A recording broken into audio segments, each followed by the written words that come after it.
साथियों, कल जब मैं इनके बारे में कुछ सोच रहा था तो मेरे मन में एक का नंबर ध्यान में है, नंबर 1। इनके जीवन में 1 नंबर का बहुत योगदान। आप सामने इस बैनर को देखो, प्रथम पुरस्कार परमवीर का प्राप्त किया, नंबर 1। 1965 की जन्म 1। आपका जन्म हुआ 1 जुलाई 1।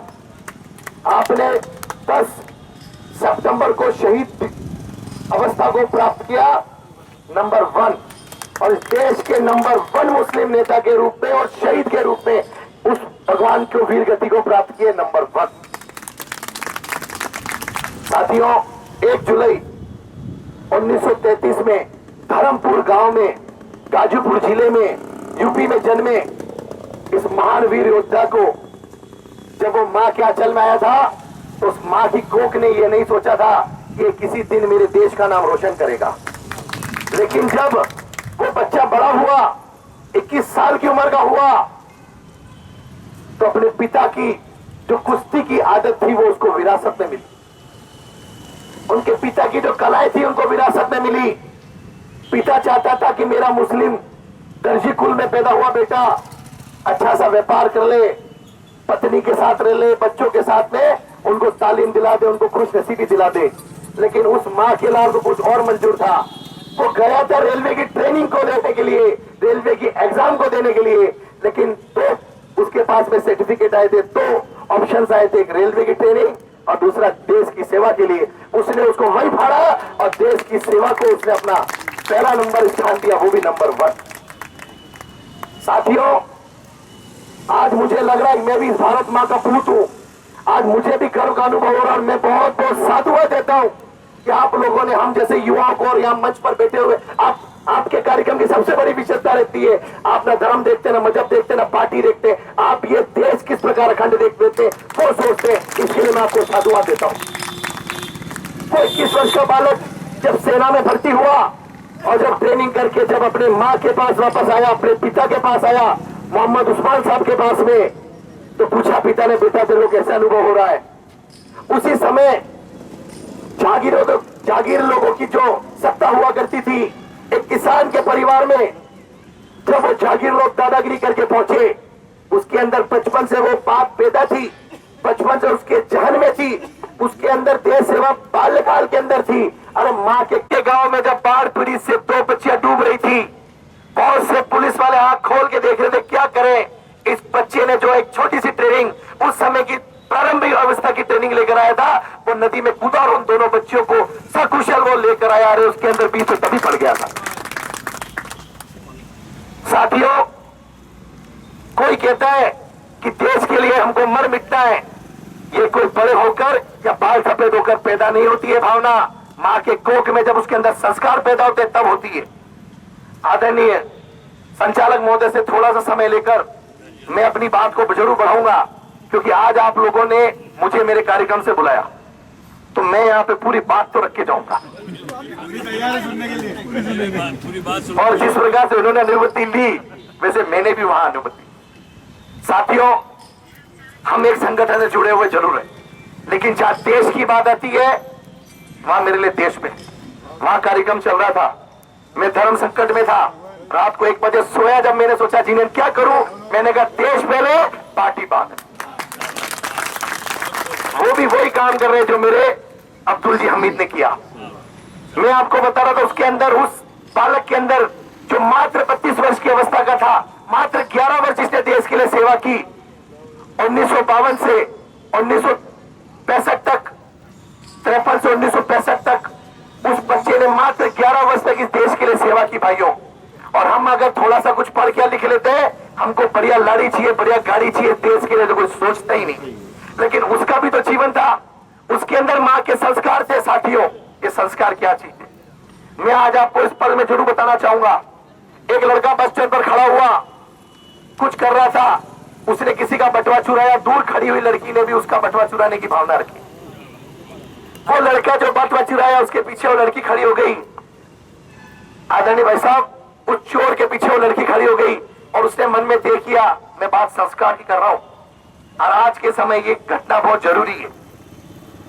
उस चोर लड़के के पीछे लड़की खड़ी हो गई, उसने मन में सोचा इस कहीं मैं बटवा चुराऊंगी, जिसने चोरी की वो लड़की खड़ी होगी, और जैसे वो खड़ी होकर उसका बटवा चुराने लगी, लड़के ने पकड़ लिया, ये क्या करती है, बड़ी मुस्कुरा के बोली, वही कर रही थी जो थोड़ी देर पहले तू कर रहा था, तू चोरी कर रही थी, मैं भी चोरी कर रही हूँ। आंखें से आंखें मिल गई, नौजवान उम्र थी। उन्होंने कहा यार आप शादी कला घड़ी चाल पड़ेगा, दोनों ने ब्याह कर लिया, शादी कर ली, मैरिज हो गई। शादी होने के बाद उनका बच्चा हुआ, बच्चे की मुट्ठी बनती साथियों। जब उस बच्चे की मुट्ठी बनती, 1 महीना 2 महीना 4 महीना 6 महीने तक उस बच्चे की मुट्ठी बनती, पत्नी घर पर भूख हड़ताल करके बैठ गई। अंतिम हत्यार है उनका, अंतिम हत्यार होता है महिलाओं का अपने पति को चुकाने का, भूख हड़ताल वो उस पत्नी ने कर दिया कि आज अपने बच्चे का इलाज कराना, इसकी 6 माह से मुट्ठी क्यों बंद है। गए डॉक्टर के पास, डॉक्टर ने कहा मेरा मैटर नहीं है भैया, मनोवैज्ञानिक चिकित्सक के पास जाओ। मनोवैज्ञानिक चिकित्सक के पास गए, मनोवैज्ञानिक चिकित्सक ने पूछ लिया, sir what are you doing, आप क्या करते हैं। सर मैं चोर हूं। डॉक्टर समझ गया बच्चे की मुट्ठी क्यों बंद है। उसने उसकी मां को पूछा, उस बच्चे की मां को पूछा, उस पति की पत्नी को पूछा, मैडम आप क्या करती हैं। सर मैं भी चोरनी हूं। अभी भी चोरी करती है। हाँ। उसने गले में उतारी सोने की चेन और बच्चे की मुट्ठी पर घुमाई। साथियों आपको बताते मुझे आश्चर्य हो रहा है, बच्चे के हाथ से गिरी सोने की अंगूठी, उसने पकड़ी सोने की चेन। जन्मता हुआ बच्चा जिसके हाथ में 6 माह से मुट्ठी बनती, उसके हाथ में सोने की अंगूठी, ये क्या जादू हुआ भैया। अरे साथियों जब वो बच्चा पैदा हुआ था ना, तो उनके माता पिता के जो चोरी के संस्कार थे उसने गर्भ में सीख लिए थे, और जैसे ही वो बाहर आया उसकी पहली निगाह नर्स की अंगुलियों पर पड़ी जिस पर सोने की अंगूठी थी, और उससे चुराकर अपनी मुट्ठियों में बंद कर ली। भाइयों उस नादान बच्चे को क्या पता कि मेरी परीक्षा ली जा रही है, 20 ग्राम की चेन, उससे तो चोरी सीखा भाइयों। और उसने जब उसको वो सोने की चेन दिखाई, 20 ग्राम की उसने अंगूठी फेंक दी और पकड़ ली सोने की चेन। मैं अब्दुल हमीद को तो नमन करता हूं, लेकिन इनके माता पिता को भी नमन करता हूं जिन्होंने ऐसे महान सपूत को जन्म दिया और देश के लिए कुर्बानी के लिए उसको प्रेरित किया। वो माँ सबसे पहले नमन के योग्य है, और वो पिता नमन के योग्य है जो एक सामान्य कुल में पैदा होकर जिन्होंने ऐसे सपूत को जन्म दिया। अरे वो पिता धन्य होता है जिसका बेटा देश के लिए बलिदान होता है। साथियों वो 21 वर्ष का बालक जब उस गांव के अंदर उन 2 बच्चों को बचाकर आया था, कॉल आया, भारत सरकार का कॉल आया, अमृतसर के अंदर भारत की सेना घुस रही है, पंजाब को खतरा है। तो जब वो जा रहा था तो उसके भाई को, बड़े भाई ने अपने छोटे भाई अब्दुल को कहा कि भाई पलटन में बात चलती है कि जिसका परिवार का व्यक्ति चक्र लाता उसको सम्मान मिलता है। तो उस अब्दुल ने कहा भाई मैं आज यहां शपथ लेता हूं और प्रतिज्ञा लेता हूं कि मैं भी तेरा नाम गौरव से ऊंचा करूंगा, मैं भी चक्र लेकर आऊंगा। महावीर चक्र तो उसको प्राप्त हुआ ही, लेकिन परमवीर चक्र भी उसको प्राप्त हुआ, और उसके शहीद होने के बाद 6 दिनों के अंदर उसको चक्र मिला। हम सब बोलना चाह रहे हैं, हम सब ये बात कर रहे हैं कि वास्तव में अब्दुल हमीद ने बहुत बड़ा कारनामा किया, लेकिन वो कारनामा क्या था। हमारे पास में मात्र 136 जीप पे लगी हुई मशीन गन थी, और वो पाकिस्तानी दुष्ट राष्ट्र उसके पास में 300 पैटेंट टैंक थे, वो भी अमेरिका के थे। उसका नाम है अवैध पैटेंट टैंक, जो अमेरिका अपने आप को बहुत शक्तिशाली राष्ट्र बताता है। उसके पास में टैंक तो मजबूत हो सकते हैं, लेकिन मेरे भारत के पास में मजबूत इरादे वाले सैनिक हैं। हमारे टैंक कमजोर हो सकते हैं, लेकिन हमारे इरादे कमजोर नहीं हो सकते। वो अवैध टैंक उधर से 300 आ रहे थे, और इस हमारे भाई के पास में सेना के अंदर मात्र 100-125 के करीब वो मशीन गन और जीप थी, और टैंक और जीप का कोई वास्ता ही नहीं, कैसे युद्ध लड़े। सरकार का आदेश था, इस भाई ने कमजोर नस को छेड़ा और उन अवैध टैंक जो थे उसकी कमजोर स्थान पर उसने वार किया। 1, 2, 3 करके 7 टैंकों को उसने हवा में उड़ा दिया। और वो दिन, जब वो दिन था, वो दिन साथियों 10 सितंबर आज ही का था।